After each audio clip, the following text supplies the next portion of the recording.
Graniola. This is the Graniola channel, and I'd like to tell you a folk tale.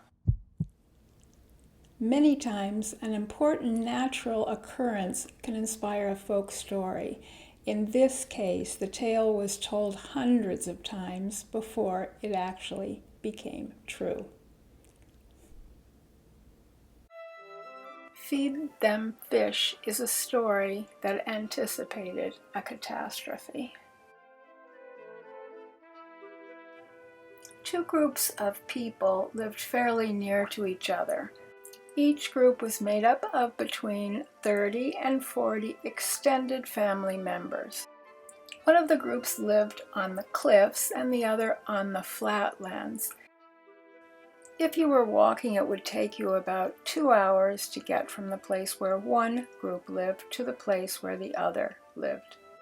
They weren't friends, but neither could they be described as enemies.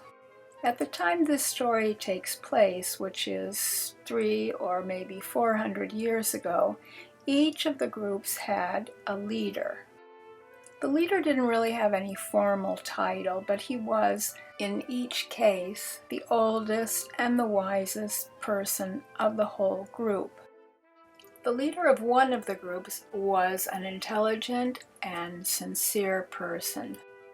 He tried whenever he could to help the people of his group to be happy, and they loved him. The leader of the second group was quite different.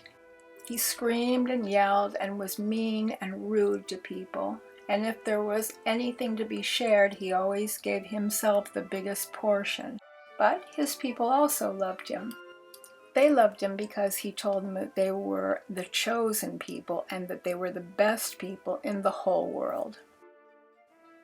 Although all of them lived comfortably and had enough land and enough food so that they were totally self-reliant, meaning there was no reason to do so, the not-so-nice ruler who lived with his people on the top of the cliffs decided he would like to attack the people down below.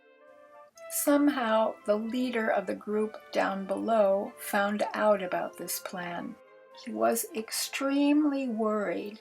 He did not want to start a war because he knew if that happened, many people from both extended families would suffer and die. He had one sister who was just as kind and as wise as he was.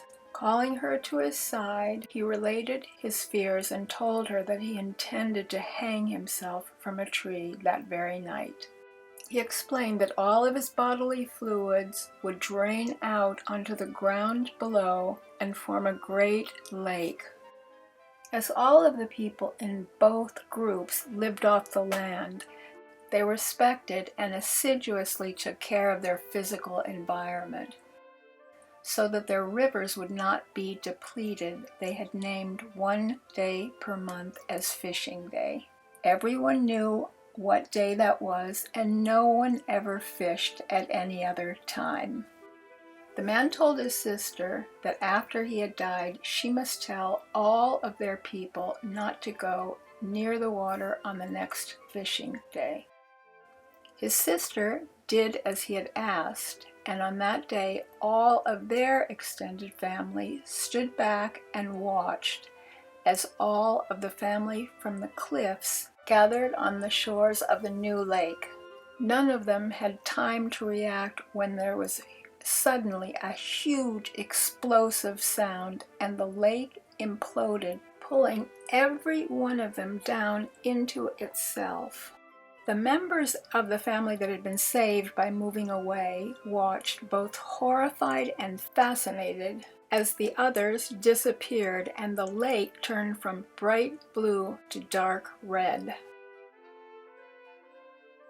This tale had been passed down in Cameroon for hundreds of years before suddenly in 1986 a lake, Lake Niles, actually exploded, and the carbon dioxide that it released suffocated 1,800 people and 3,500 animals. The chemical change that occurred turned the water red,